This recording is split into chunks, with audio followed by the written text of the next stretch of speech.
Hi, Srivali. Hi, Shanti. So, in today's session, let us go through what is MLOps with the different practices areas. Mm, So, first, let us see what is MLOps. MLOps or machine learning operations is a set of practices that aims to deploy and maintain machine learning models in production reliably and efficiently. mm, In typical deployment, we have a code, we have environment. Once the environment is ready, code can be deployed on particular folders or on web server. Folder will be there. If it is a web page related application, web based application, there will be a HTML folder. There they are going to copy the code, which is called deployed. Then later they are going to do a smoke test and make it available for testing or live such kind of things. But MLOps is totally different, slightly different, because the ML systems design development has its own life cycle. So there is a difference. So it combines principles from DevOps, data engineering, machine learning to streamline the end-to-end machine learning lifecycle. Why it mm, combines these topics? MLOps needs data engineering definitely, because we have a pre-processing activity in the beginning, initiation of the project or application design. Then machine learning techniques also, life cycle also, we have to see the activities also. Apart from that, we have Python code, such kind of things. So we need to build that code also as a build kind of thing. Okay, then that mm, build need to be attached for deployment also as part of the DevOps activities. So these are the three areas it is assembled together in the MLOps. The importance of MLOps is what? The importance of MLOps lies in its ability to automate and streamline workflows, reducing manual intervention and increasing productivity. Why manual intervention is not required? Because this can be automated, like CI/CD pipeline, MLOps can be automated. It enhance collaboration, bridging gaps between data scientists, engineers, and operation teams. So, machine learning is a model we are designing, developing, and releasing into the life. When we are designing that kind of thing, the major role is coming from data scientists and engineers. Then later on, the operations team will come when the model is released for usage by the users. Okay, operations team will operate it in the live. So example, if you have designed some farm designer app, okay, you know its design, you we both discussed later on, you have come up with a plan, then you made it, and later on you deployed it. When it is deployed, users are going to use it, there are support team for that. You are not going to mm, support it because you worked as ML engineer, and you took the responsibility of the operations, deployment also, along with ops, okay, ML ops. mm, Then mm, operational team, what they are doing, you have given some six varieties of formats of the input files, like forms. Then they mm, got another four designs, four different layouts.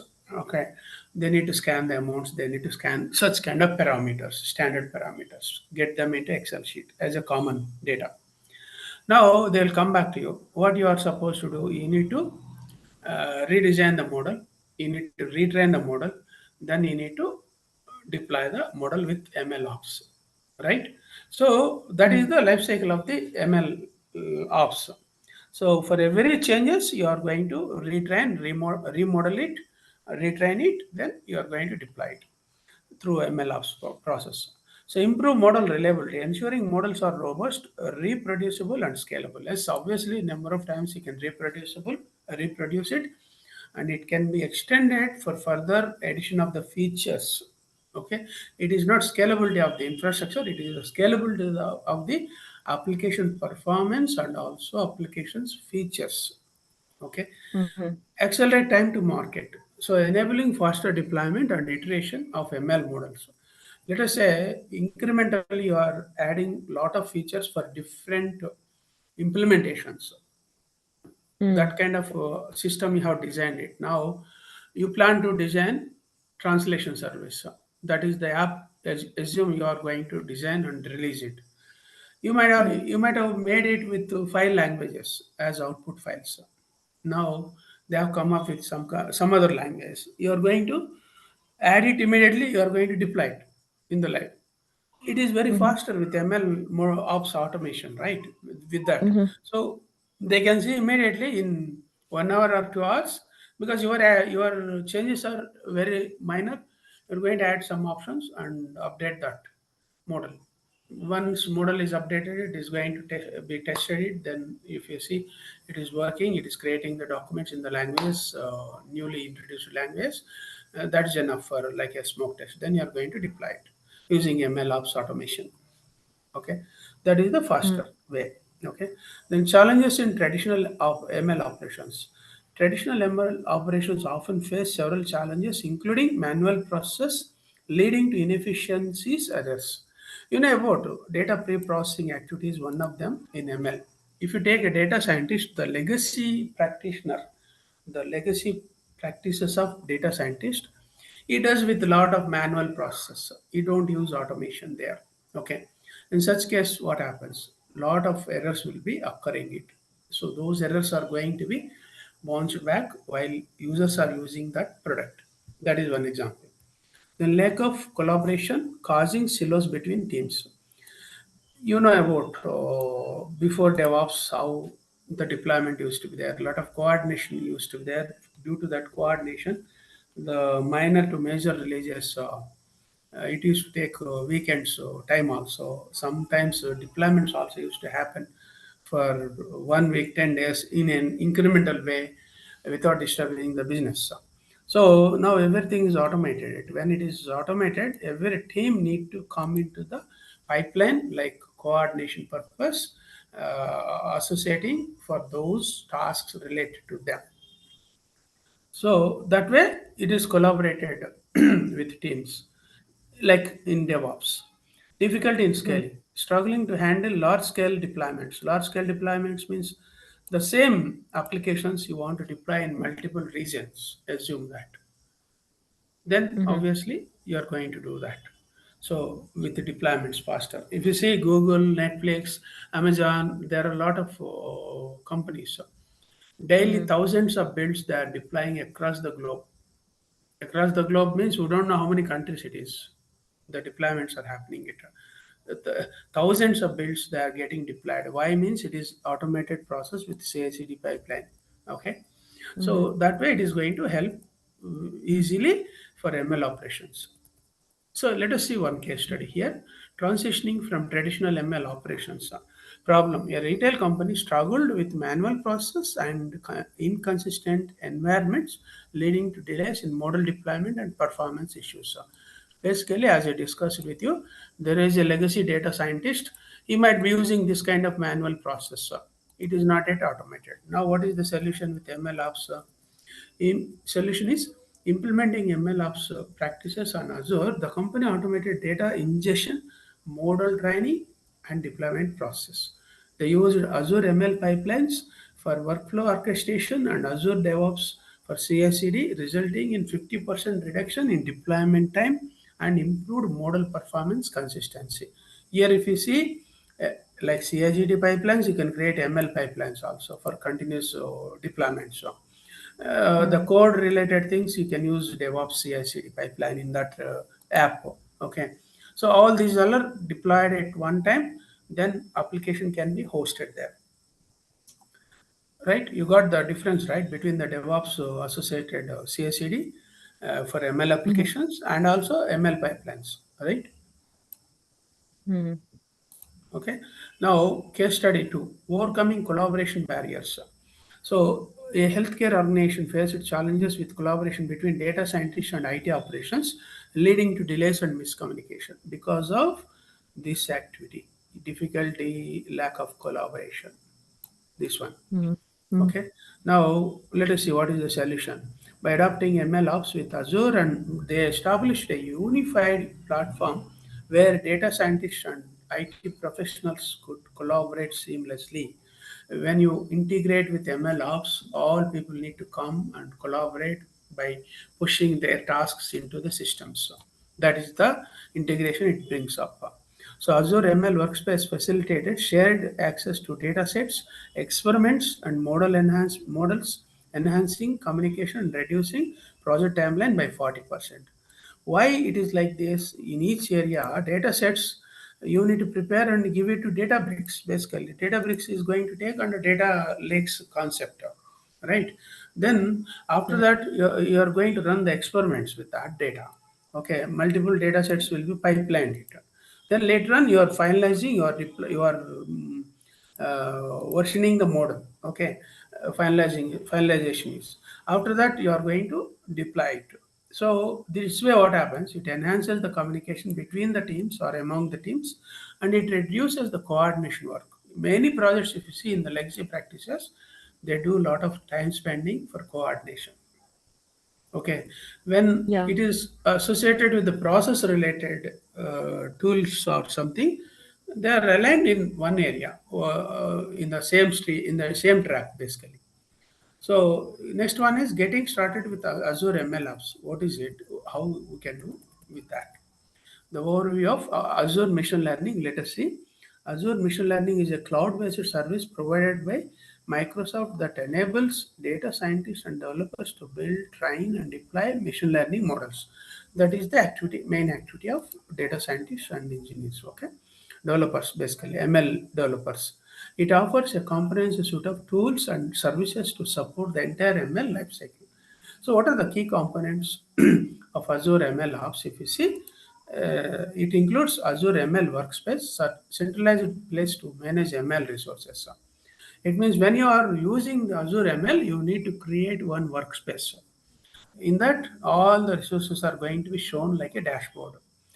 Then data sets and data stores. Obviously, you'll have to work with the data files, initial data files.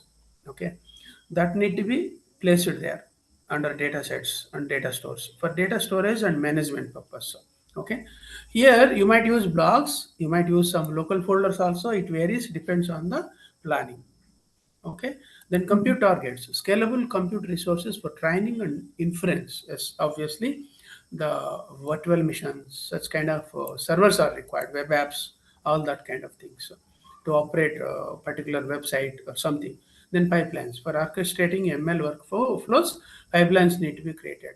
Then model registry for versioning and managing models. It means once you finalize the model, you are going to register that model to be deployed under MLOps activities. Model registry is required to register that. If you see the DevOps pipeline, you need to register the repository either from the GitHub's code repository or your local Azure code repository, right? The same way you are registering the model here.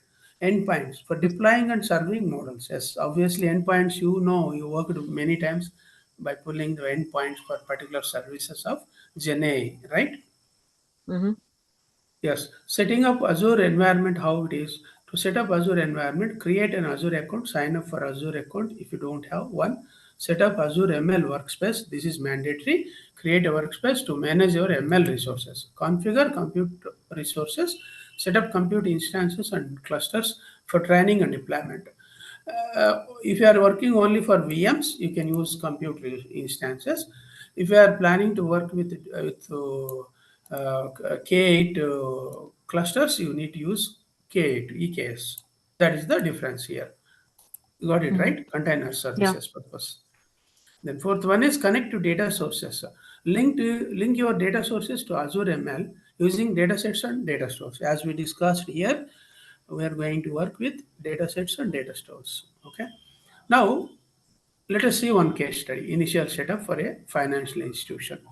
A financial institution needed to set up an environment developing and deploying ML models to detect fraudulent transactions. That is the aim of that ML model. Okay, we have worked with fraudulent transactions identification scenario also. Okay, we discussed that in the ML concepts. They created Mhm. an Azure ML workspace and configured compute resources using AKS for scalable model training. They connected their transactional data stored in Azure SQL database to the workspace, enabling seamless data access for model development. It means this SQL database is getting the ongoing data. It Mhm. might be connected to particular user's application, then that data is going to be connected to workspace. You take example of our past scenarios like feedback reviews for personalization, right? You remember Mm. that, right?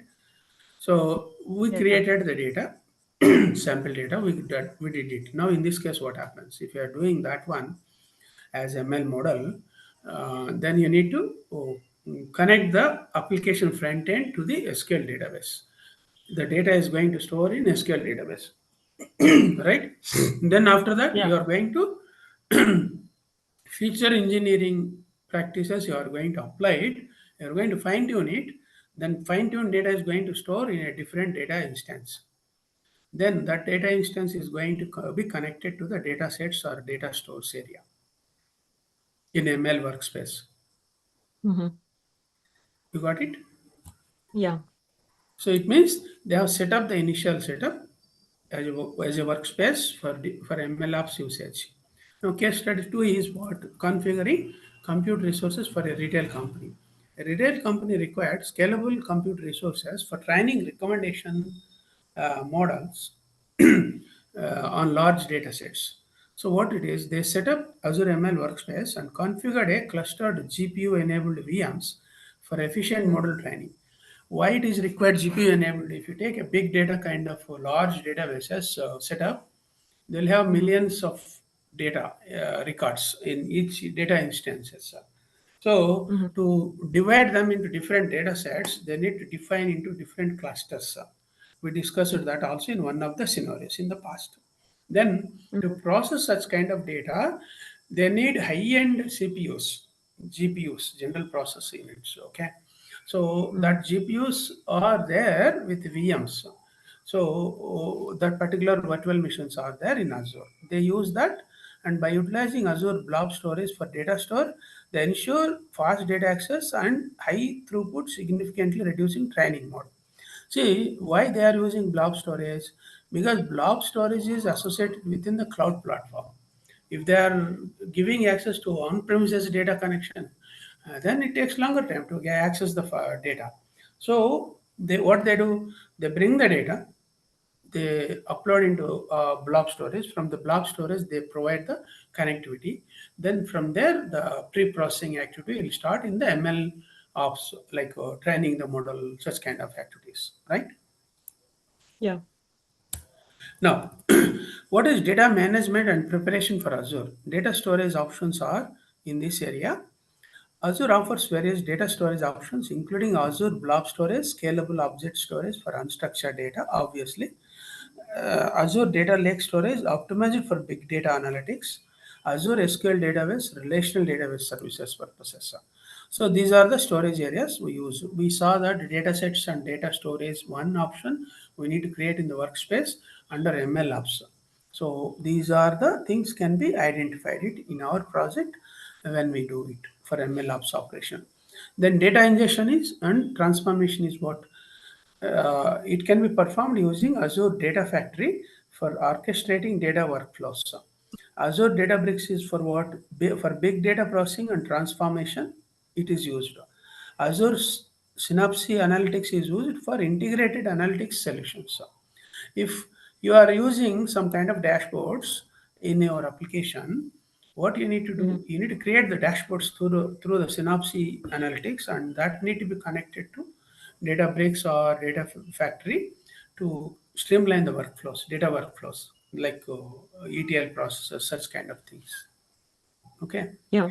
Now, data versioning and tracking, how it can be done. Azure ML provides tools for dataset versioning, tracking changes and versioning of datasets. Obviously, in same data file, you can add multiple records, future records. In the same Mhm. database, you can keep on getting user feedback reviews. Okay, then obviously database is updating it. So when you are pulling that kind of data set, then obviously you are versioning them in the ML apps for because you need to register that ML model, right? For that registry, you have attached one set of data. If you recollect Mm-hmm. it, what happens, like a repository in this area, we Mm-hmm. create the code repository. Code repositories, there are some changes developer did earlier. With that changes, what happens is going to register that repository as a separate one for deployment purpose. The same way, we are going to register the model. Under that model, we have a workspace. In the workspace, we have data sets, we have other things also, pipeline workflows also.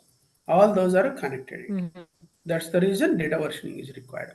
So in this case, how data version is done, we'll see one case study. Data management in Mm-hmm. healthcare. A healthcare organization needed to manage and process large volumes of patient data for predictive analytics. We know we worked with predictive analytics and what kind of activities are there in the predictive analytics, right? You remember that, right? Yeah. They utilized Azure Data Lake Storage to store raw data and Azure Data Factory to orchestrate data ingestion and transformation pipelines. So that's where they used these services. One is Data Lake Storage is there to store the data, Data Factory to orchestrate the data ingestion. Okay. Then Azure Databricks was used for data processing and feature engineering, ensuring data consistency and versioning through Azure ML's dataset management capabilities. I think you got clear differentiation between these three services now, right? Data Yeah. lake is used So, to store the raw data. okay. Data Okay. factory is used for orchestrating the data ingestion activity and Mm. transforming into pipelines that output of the data, Yeah. finalized data or fine-tuned data, right? Yeah. Then Databricks is used for data pre-processing. We worked for pre-processing Mm-hmm. design also, right? Yeah. Which includes feature engineering, Databricks. Okay, so ensuring data consistency and versioning through Azure ML's dataset management capabilities. So this is the solution you need to understand it for future work, our POCs work, Yeah. right? Then Yeah, next we one is still have case. to, yeah, we have to work on the data lake, data pipeline, and data bricks. Yeah, the further separate scenario we are going to design it as Yeah. integrated approach. That time we are going to discuss it. But this is the sample we need to identify and use this concept there. Mm. So data transformation in e-commerce, how it happens. An e-commerce company faced challenges in transforming and preparing data for building recommendation systems. We worked for recommending recommendation systems also for solutioning in e-commerce application. You remember that? Yeah. After migration to Azure, we planned for e-commerce modules to convert into ML Yeah. models, right? Yeah, we did the So what? solution demo. Yeah. Yes, yes, you did the solution demo also. Yeah. So the solution is they used Azure Synapse Analytics to integrate data from multiple Mm. sources, including transactional data from Azure SQL database and user activity logs from Azure Blob Storage, Azure Data Factory. Automated the data ingestion and transformation process, enabling efficient data preparation for model training. Now let us Mm. split this into different things. They used analytics to integrate data. What is the analytics? What for? Because recommendation system need some kind of analysis of the data. It need to give dashboards kind of thing from multiple Mm-hmm. sources. Yes, we have data sources from multiple applications. You take e-commerce site. E-commerce can have multiple sub-level applications. Each category wise also it can be divided. If you see Amazon.com, they have given all together in one search engine only. But you can divide into different options also, category wise. Electronic items separate, then pets kind of store separate. Then what is that? There are shops, right? Bed and Beyond or something, right, in US. Yeah. So then if you take a home store, then home store will have different items. You assume that e-commerce site is divided into different segments. Now in each segment, you can integrate the analytics to pull that data from multiple sources, right, to provide the statistics, including transaction data from Azure SQL database. Basically, assume that these all are data store is there in the application data store with the SQL database. You are pulling from there. Then user activity logs from Azure Blob Storage. So user activities are what? These divided categorized items, e-commerce items by different usage. Those users can keep on visiting their sites. Those site usage logs can be stored in the blob storage. Hmm. Normally, what happens is in any VM, we can keep logs under Azure monitoring logs service. Hmm. You can create the logs for that VM and it can be used it, but that is mission level. Let us say if a user is visiting and the user logs are there in the web application, web logs will be there. Those logs can be stored on the blob storage. Now we need to get the user information also, how many times he is visiting, Yeah. and also what are the purchases he has done from SQL database. You need to analyze it. Mm-hmm. Then finally analytics is going to get complete picture, Mm-hmm. right? Yeah. That's where the data analytics come into picture. Okay, Hmm. so for that, blob storage is used, and after that, Azure Data Factory automated the data ingestion and transformation process. Here, if you see, Azure Data Factory is used for data ingestion and transformation pipelines. So to keep on Hmm. sending pipeline data, all those things, the same process it is used here, and enabling efficient data preparation for model training, because this output is required for model training. Some data, huge databases are there in the e-commerce systems, that is simplified it by using these methods. Okay, then next one is model development and training. See, if you see each Hmm. of them, each of these scenarios, they use it for different practices in data management, data transformation, and model development is the chapter. This particular thing. Okay, so experimentation with Azure ML, how it is. Azure ML supports experimentation through Azure ML notebooks, interactive Jupyter notebooks for development. Azure ML is their automated feature engineering and model selection. Experiment tracking is logging and comparing experiments. It means these are the main activities to prepare the model Hmm. within the. It means we need to note down when you are working field for model development. You need to create notebooks. Under notebooks, you need to work for particular activities, tasks, what you plan for the application. Then automated ML is going to automate the feature engineering and model selection. Feature Hmm. engineering, within that there are a lot of sequence of the data related tools will come, like data lakes, data factory, data lakes, all those things, right? It is all integrated.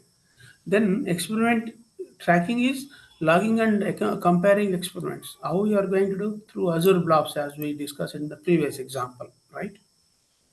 Then Hmm. using notebooks and automated ML, how we are going to do? Use Jupyter notebooks for interactive coding and visualization. Why it is required interactive coding? Because you are doing a debugging, code debugging. So depends on the data store, how you are receiving, how you are processing it, how you are doing feature engineering by fine tuning the data. All those all are applied it, right? Then automated ML, leverage auto ML to automatically build and tune models. Yes, auto ML is used for leveraging the auto ML. So these are the series of the activities we are going to do while building the model development. Then next one is hyperparameter tuning and optimization. Optimize models using Hyperdrive. Azure ML's hyperparameter tuning service is used. Then Bayesian optimization is advanced techniques for parameter tuning. These are the areas. Now let us see the one case study: experimentation in manufacturing. A manufacturing company needed to develop predictive maintenance models to reduce equipment downtime. So we saw manufacturing industry for reducing the defects basically. Okay, Mm. so we did some solution design also, right, with predictive analytics. The similar example is here. They used Azure ML notebooks for initial experimentation and data exploration. Automated ML was leveraged to quickly build and evaluate multiple models, selecting the best performance one for further tuning. Why multiple models are being used? Because you are going to use different data sets. For each set of the data, the scenario is different, the result are different. Okay, then you create Mm. versioning by registering the models. Okay, then finally you are going to integrate by picking up the models with evaluation process. So selecting the best performing one for further tuning. Okay, then experiment tracking enabled them to compare different models and configurations effectively. So the finally identified model you are going to register for deployment. That's where the exercise they have done it to finalize the model, experimenting the models and finalizing for registry purpose in the workspace Mm. for MLOps, right? Mm. Then case study two is hyperparameter tuning in finance. A financial services firm required optimal hyperparameter settings for their credit risk assessment models. How it is? They utilized Azure ML's hyperdrive for hyperparameter tuning, employing Bayesian optimization to efficiently explore the hyperparameter space. So Bayesian optimization has got its own statistical methods that they are using within the Azure ML. So this resulted in a significant improvement in model performance, reducing false positives in credit risk predictions by 15%. Basically, financial So, service, yeah, what is hyperparameter? I didn't follow. What is hyperparameter? you have here, right, in the model. Yeah, I missed Somewhere that we actually. discussed in the top we discussed it, right? Okay.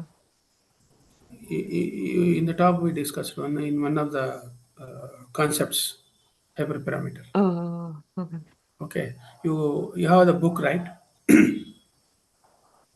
Yeah. You refer to that. Okay.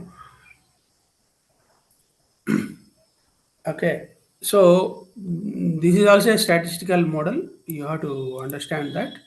You have to look for details of that in ChatGPT or somewhere. Okay, so Mm. this helped to reduce the risks with the predictions. Okay, then Mm. model deployment and operations. How it is deploying models with Azure ML. Models can be deployed using Azure ML endpoints. As you know, endpoints, you have designed them for different applications for real-time and batch preference purposes. Then Azure Kubernetes Service for scalable deployments. We are yet to use this one in one of the models. Azure Functions for serverless deployment options. As you used web apps, also one of them.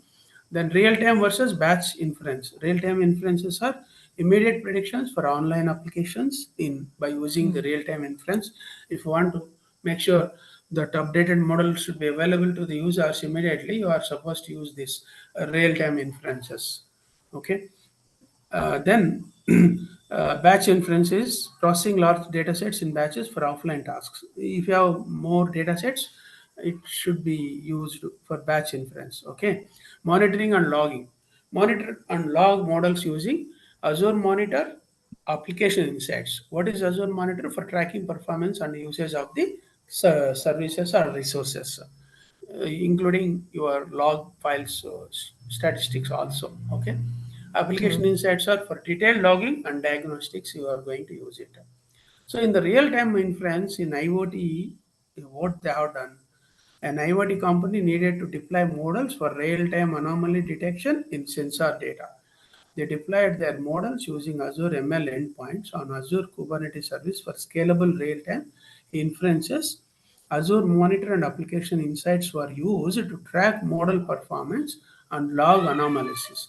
So when they Mm. are deploying into that, it is tied up with the monitoring logs. Basically, the logs will have anomalies. That anomalies Mm. are going to be identified within the ML applications, enabling quick mm, identification and resolution of issues. So this is a high level solution. We are discussing it, but still this need to be drilled down and further into the local level tasks. You understand that? yeah. Okay, so batch inference may in marketing, if you see a marketing firm required batch processing of customer data to generate personalized marketing campaigns. So what is that? They implemented batch inference using Azure ML endpoints, processing large datasets in batches during off-peak hours. We have divided them into different deployments here. One is real time and another one is batch. So for batch one, this is the scenario. This is the live scenario. Okay, they used it.